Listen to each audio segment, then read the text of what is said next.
अस्सलाम वालेकुम फ्रेंड्स। अगर आप टेलीग्राम यूज़र्स हैं तो ये वीडियो सिर्फ़ और सिर्फ आपके लिए है। व्हाट्सएप की नई प्राइवेसी पॉलिसी के बाद जब मैं टेलीग्राम पे आया तो मैंने देखा कि ये एप्लीकेशन कमाल थी, कमाल के फ़ीचर थे। तो मैंने कहा क्यों ना इस पे एक वीडियो बनाई जाए और आपके साथ शेयर कर दी जाए। तो इस वीडियो में मैं आप लोगों को 13-14 जो है मुख्तलिफ़ इसके फ़ीचर बताऊँगा।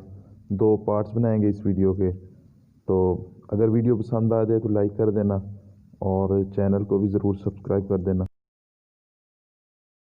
सबसे पहले हम जिस फीचर की बात करेंगे वो है इसका ग्रुप। व्हाट्सएप में आप सिर्फ 256 बंदे ऐड कर सकते थे इस ग्रुप में। इसमें आप 2 लाख तक मेंबर ऐड कर सकते हैं। 2 लाख तक। यकीन नहीं आ रहा ना? देख लें, ऊपर लिखा हुआ है 2 लाख मेंबर आप इसमें सिलेक्ट कर सकते हैं। जो दूसरा ऑप्शन है वो है हमारा एक ही ऐप के अंदर मल्टीपल अकाउंट। मैं इधर हाथ लगाता हूँ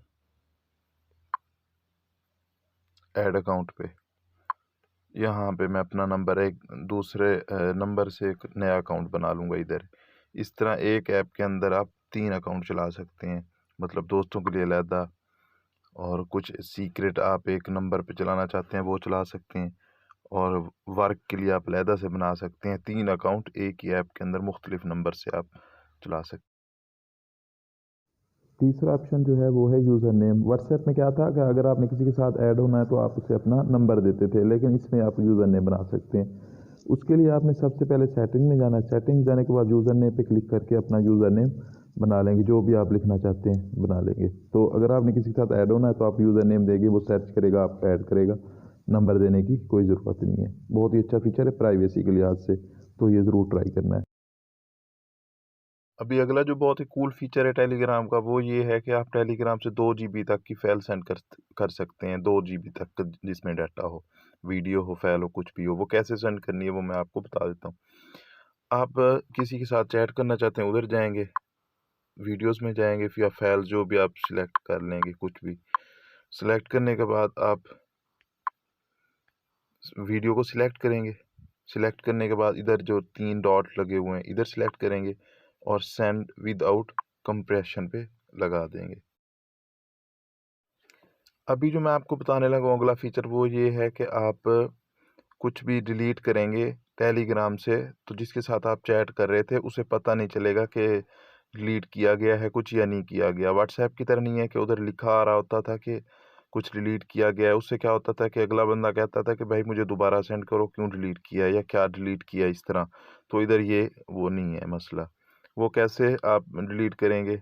पहले आप सबसे पहले सिलेक्ट करेंगे जो मैसेज आपने डिलीट करने हैं। सिलेक्ट करने के बाद डिलीट पे जाएंगे। डिलीट पे इधर आप करेंगे आल्सो डिलीट फॉर, जिसके साथ आप चैट कर रहे थे उसका लिखेंगे। तो जब आप डिलीट करेंगे तो इधर कुछ भी देखें आप, वो नहीं लिखा आ रहा कि मैंने कुछ डिलीट किया या नहीं किया। अभी जिस ऑप्शन की हम बात करेंगे वो ये है कि आप किसी को साइलेंट मैसेज सेंड कर सकते हैं। जब उसके पास मैसेज आएगा तो उसे कोई शो नहीं होगा, मतलब मैसेज आया या नहीं है, नोटिफिकेशन नहीं, उसके साउंड नहीं आएगा नोटिफिकेशन का। और साथ में ये है आप शेड्यूल मैसेज सेंड कर सकते हैं कि मैसेज लिख के रख लें, उसको शेड्यूल लगा दें कि इतने टाइम पे भेज देना मैसेज। अगर आप सोना चाहते हैं और चाहते हैं कि किसी को काम याद दिलवाना है तो ये ऑप्शन बहुत ही अच्छा है। वो कैसे सेंड करेंगे? सबसे पहले आप राइट मैसेज में जाएंगे। राइट मैसेज में जाने के बाद कुछ भी आप लिख लेंगे। लिखने के बाद आप क्या करेंगे जनाब, लिख लिया आपने, अब जहाँ पे सेंड करते हैं उधर आप थोड़ा सा प्रेस करेंगे। प्रेस करने के बाद ये आपको शेड्यूल मैसेज आ रहा है, इधर से आप वो टाइम वगैरह लगा दें जब आप सेंड करना चाहते हैं। या आप साइलेंट मैसेज सेंड करना चाहते हैं तो आप सेंड विदाउट साउंड पे सिलेक्ट कर देंगे, तो जब उसके पास मैसेज आएगा तो कोई भी उसके पास साउंड वगैरह नहीं आएगा नोटिफिकेशन का। ये भी बहुत अच्छा ऑप्शन है, आप यूज़ करें।